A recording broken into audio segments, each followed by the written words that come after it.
time where I feared for my life. I did a showing out in Clyde. This is years ago. It was like dead of winter, like bitterly cold out. And there wasn't a lot of photos about this property we were going to.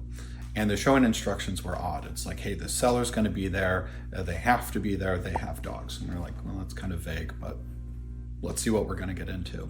So we show up to this place. It's basically a very old farm. There's all of these large farm buildings and structures, and walking around the home, tons of dogs, greeted with a whole ton of, barks and howls and all of that stuff. So very quickly we get that the homeowner, he owns dogs, he raises dogs, and all of this stuff.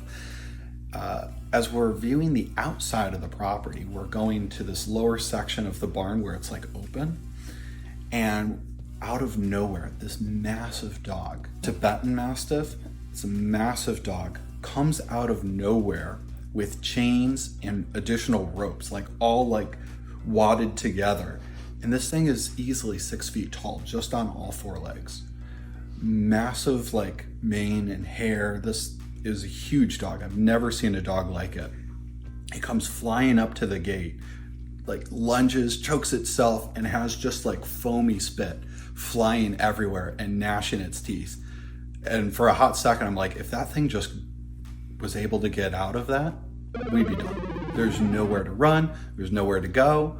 And the seller goes on talking about how it got it from Russia, how he had to break in the dog by it sounds horrible, but starving it and then building the trust of feeding it, which sounds crazy and cruel, and I could never be a dog trainer apparently for these types of dogs.